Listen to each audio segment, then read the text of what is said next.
Hi అండి. అందరికీ నమస్తే. Welcome back to our channel Vijay Kiran home. అందరూ ఏం చేస్తున్నారు? అందరూ బాగున్నారు కదా! నేను కూడా చాలా బాగున్నానండి. అలాగే ఆ దేవుడి దయ వల్ల మనందరం ఎప్పుడూ బాగుండాలని మనస్ఫూర్తిగా కోరుకుంటూ ఈరోజు వీడియోలోనైతే మనం ఇంట్లో దేవుడికి పూజ చేసేటప్పుడు దేవుడికి నైవేద్యం సమర్పిస్తాము. దేవునికి సమర్పించే నైవేద్యం విషయంలో ఖచ్చితంగా కొన్ని నియమాలు పాటించాలి. అయితే ఇంట్లో దీపారాధన చేసేటప్పుడు దేవుడికి కొన్ని ప్రత్యేకమైన నైవేద్యాలు సమర్పిస్తే మనం చేసే పూజలకు రెట్టింపు పుణ్య ఫలితం దక్కుతుంది. అలాగే దేవుని ఆశీర్వాదం కూడా సంపూర్ణంగా కలుగుతుంది. మన జీవితంలో ఉన్న కష్టాలన్నీ తొలగిపోయి అంతా మంచే మనకి జరుగుతుంది. అలాగే దేవునికి సమర్పించే ఒక్కొక్క నైవేద్యానికి ఒక్కొక్క పుణ్య ఫలితం లభిస్తుందట.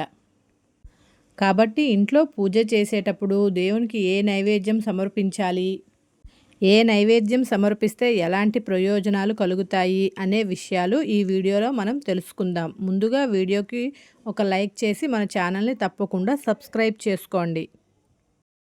దేవుడికి సమర్పించే నైవేద్యాన్ని రాగి ప్లేట్లోనే సమర్పించాలి లేదా ఒక తమలపాకు పైన నివేదించాలి. దేవుని నైవేద్యాన్ని ఎప్పుడూ కూడా ప్లాస్టిక్ గిన్నెల్లో లేదా స్టీల్ గిన్నెల్లో పెట్టకూడదు. అలాగే వేడిగా ఉన్న నైవేద్యాన్ని కూడా దేవునికి నివేదించకూడదు. అది మహా పాపముగా పరిగణించబడుతుంది. గోరువెచ్చని పదార్థాలను మాత్రమే దేవుడికి నైవేద్యంగా సమర్పించాలి. అయితే ఒక్కొక్కసారి దేవునికి పెట్టిన నైవేద్యానికి తరచూ చీమలు పడుతూ ఉంటాయి. దేవుని నైవేద్యానికి చీమలు పడితే మనకు అదృష్టం పట్టబోతుంది అని శుభ సంకేతం. అలాగే ఆర్థిక కష్టాల నుండి బయటపడుతున్నారని అర్థం. ఇలాగే మన ఇంట్లోకి లక్ష్మీదేవి కూడా అడుగు పెడుతుందని శుభ సంకేతం. అయితే దేవునికి నైవేద్యం సమర్పించినప్పుడు ఒక గ్లాసు నీళ్లను కూడా పూజ గదిలో పెట్టుకోవాలి. ఒక విధంగా చెప్పాలంటే పూజ గదిలో తప్పకుండా తీర్థం ఉండాలి. తీర్థం లేని పూజ అసంపూర్ణమని వేద పండితులు చెబుతున్నారు. కాబట్టి ఇంట్లో దీపారాధన చేసేటప్పుడు దేవునికి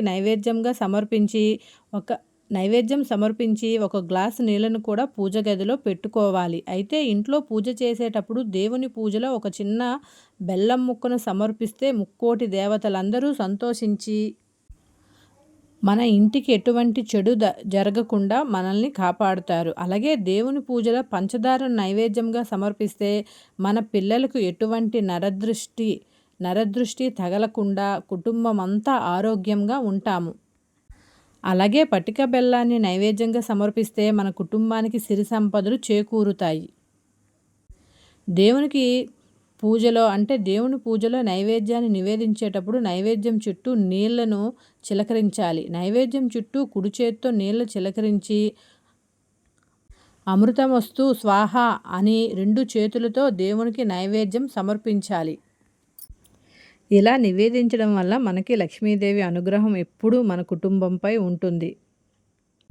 అలాగే మన పూజ గదిలో ఉన్న లక్ష్మీదేవి పటం ముందు కానీ విగ్రహం ముందు కానీ 2 ఖర్జూరాలను నైవేద్యంగా సమర్పించి లక్ష్మీదేవికి నమస్కారం చేసుకోవాలి. లక్ష్మీదేవి అనుగ్రహంతో త్వరలోనే మనము ఎటువంటి ఆర్థిక సమస్యలు లేకుండా అంతా మన కుటుంబానికి అంతా మంచి జరుగుతుంది. మన ఇల్లంతా కూడా ఎప్పుడు ఆనందంతో అలాగే మంచి ఆరోగ్యంతో మనకి సొంత ఇంటి కల కూడా త్వరగా నెరవేరుతుంది. పూజలో మామిడి పండ్లను నైవేద్యంగా సమర్పిస్తే అంతా మంచిగా జరుగుతుంది. తద్వారా మన సొంత ఇంటి కల త్వరగా నెరవేరుతుంది. అలాగే మన ఆస్తుపాస్తులన్నీ కూడా ఎప్పుడూ కూడా రెట్టింపు అవుతాయి. అలాగే ఏదైనా మంగళవారం రోజున మన పూజ గదిలో ఉన్న ఆంజనేయ స్వామి పటం ముందు 21 తమలపాకులను పెట్టి ఆంజనేయ స్వామికి పూజ చేసి మన మనసులో ఏది కోరుకున్నా సరే ఆ కోరిక వెంటనే నెరవేరుతుందట.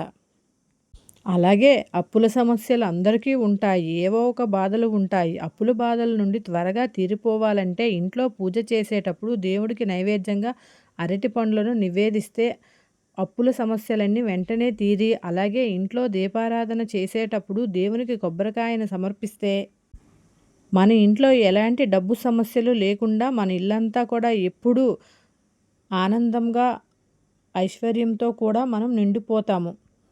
అలాగే పులిహారను నైవేద్యంగా సమర్పిస్తే మన ఇంటి సంపాదన విపరీతంగా పెరుగుతుంది. యాపిల్ పండ్లను నైవేద్యంగా సమర్పిస్తే మన ఇంటికి ఉన్న దరిద్రం మొత్తం తొలగిపోయి మన ఇంటికి అంతా మంచే జరుగుతుంది. అలాగే విపరీతంగా కూడా మనము ఏ పని తలపెట్టినా కూడా అన్నిట్లో విజయం సాధిస్తాము.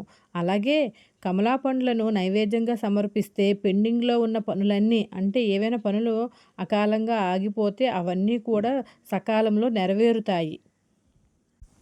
అలాగే ప్రతి శుక్రవారం రోజున నల్ల చీమలకు పంచదారను వేస్తే డబ్బు పరంగా మన ఇంటికి బాగా కలిసి వస్తుంది. లక్ష్మీదేవి అనుగ్రహం మన ఇంటిపై ఎప్పుడూ ఉంటుంది. అలాగే సపోటా పండ్లను నైవేద్యంగా సమర్పిస్తే పెళ్లి కాని వారికి త్వరగా వివాహం అవుతుంది. అలాగే నేరేడు పండ్లను నైవేద్యంగా సమర్పిస్తే ఏళ్నాటి శని దోషాలన్నీ వెంటనే తొలగిపోతాయి. నల్ల ద్రాక్ష పండ్లను నైవేద్యంగా సమర్పిస్తే మన ఇంటికి మంచి రోజులు ప్రారంభమవుతాయి. కుటుంబ సమస్యలన్నీ వెంటనే తీరిపోతాయి. అలాగే జామ పండ్లను నైవేద్యంగా సమర్పిస్తే మంచి ఆరోగ్యం లభిస్తుంది. పూజలో దేవునికి పెట్టిన నైవేద్యాన్ని మన కుటుంబం అంతా తప్పకుండా తినాలి. అప్పుడు మాత్రమే మన కుటుంబానికి దేవుని అనుగ్రహం లభిస్తుంది. లక్ష్మీదేవికి తీపి పదార్థాలంటే చాలా ఇష్టం. కాబట్టి ఎవరైతే డబ్బు సమస్యలతో ఇబ్బంది పడుతున్నారో అలాంటి వారు ప్రతి శుక్రవారము రోజున ఇంట్లో లక్ష్మీదేవికి పూజ చేసి లక్ష్మీదేవికి నైవేద్యంగా పాయసం కానీ తీపి పండ్లను కానీ నివేదిస్తే మన ఇంటిపై సంపూర్ణంగా లక్ష్మీ కటాక్షం ఉంటుంది.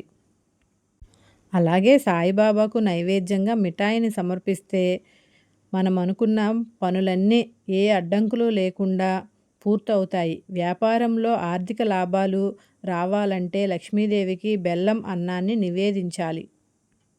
మన వ్యాపారంలో అధిక లాభాలు కూడా వస్తాయి. అలాగే ఏదైనా ఒక సోమవారం రోజున శివునికి నైవేద్యంగా కొబ్బరికాయను సమర్పించి మారేడు దళాలతో అర్చన చేస్తే మన జీవితంలో ఉన్న కష్టాలన్నీ వెంటనే తొలగిపోతాయి.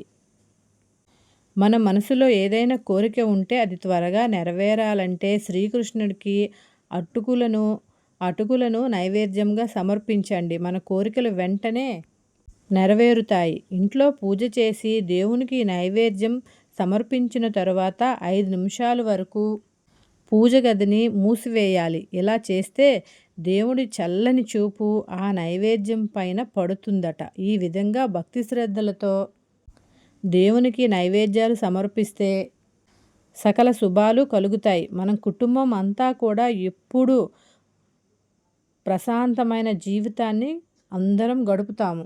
అలాగే మనస్ఫూర్తిగా చేసే ఏ నైవేద్యమైనా దేవుడు సంతోషంగా స్వీకరిస్తారు. మన కోరికలన్నీ నెరవేరుస్తారని వేద పండితులు చెబుతున్నారు.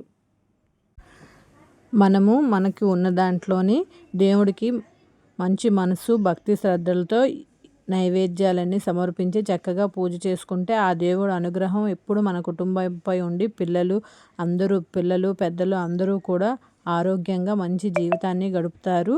నాకు తెలిసిన విషయాలన్నీ మీతో నేను షేర్ చేసుకున్నానండి. వీడియో మీకు నచ్చినట్లయితే తప్పకుండా లైక్ చేయండి, షేర్ చేయండి, సబ్స్క్రైబ్ చేయండి. మన ఛానల్ని ఫస్ట్ టైం చూసిన వాళ్ళందరూ కూడా సబ్స్క్రైబ్ చేసుకోండి.